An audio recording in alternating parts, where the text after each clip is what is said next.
उत्तर प्रदेश के मुख्यमंत्री योगी आदित्यनाथ आज लखनऊ के लोक भवन में अभ्युदय योजना के अभ्यर्थियों के लिए सम्मान समारोह में शामिल हुए। इस दौरान उनके साथ समाज कल्याण मंत्री असीम अरुण और राज्य मंत्री संजीव गौड़ भी मौजूद रहे।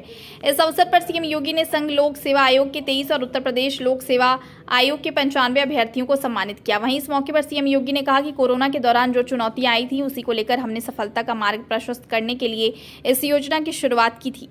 आज इस योजना से यूपीएससी में 23 अभ्यर्थियों को चुना जाना गौरव की बात है। इसके अलावा इस योजना के माध्यम से यूपीएससी और अन्य प्रतियोगी परीक्षाओं में 100 से अधिक का सफल होना अपने आप में प्रतिमान है। उन्होंने आगे कहा कि आज प्रदेश में अभ्युदय कोचिंग संस्थान के अच्छे परिणाम दिखाई दे रहे हैं। इस कोचिंग संस्थान में नवचयनित IAS, PCS, PPS, IIT, JEE और नीट में सफलता प्राप्त कर चुके अभ्यर्थी मंडलायुक्त की अध्यक्षता में गठित कमेटी से जुड़कर पढ़ा रहे हैं।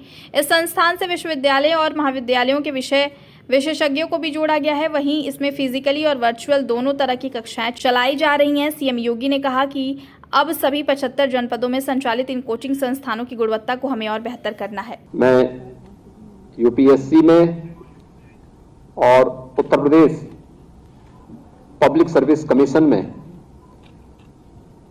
या अन्य सेवाओं में जिन अभ्यर्थियों ने स्थान प्राप्त किया है उनका इस अवसर पर हृदय से अभिनंदन करते हुए उन्हें बधाई देता हूं और समाज कल्याण विभाग को इस अभिनव योजना को प्रारंभ करने के लिए, सफलतापूर्वक आगे बढ़ाने के लिए हृदय से धन्यवाद भी देता हूं। हम सब जब जानते हैं कि वो अत्यंत कठिन दौर था जब 25 मार्च 2020 को वैश्विक महामारी कोरोना के दौरान देश की 140 करोड़ आबादी को बचाने के लिए लॉकडाउन प्रारंभ हुआ था। और लॉकडाउन के दौरान हमारे सामने दोहरा संकट था।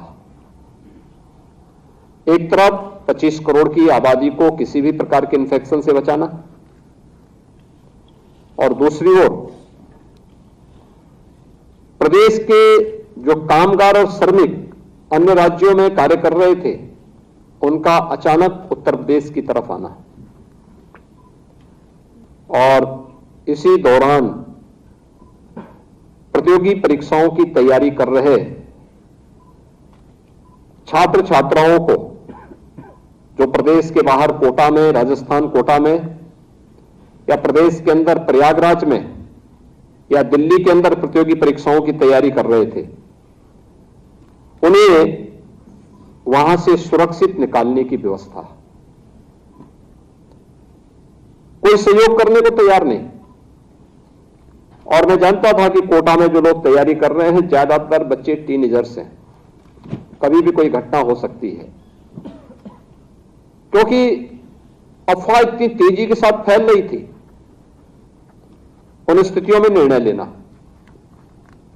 मैंने अपने स्तर पर संबंधित राज्य सरकारों से भी बातचीत करने का प्रयास किया, परिणाम नहीं निकला और अंततः मुझे निर्णय लेना पड़ा कि नहीं, मुझे यहीं से बस भेजनी चाहिए, सुरक्षा भी भेजनी चाहिए, उन बच्चों के लिए साथ में ब्रेकफास्ट और लंच की व्यवस्था भी देनी चाहिए और उनको सुरक्षित मैं वहां से निकाल करके बाहर आ जाऊं।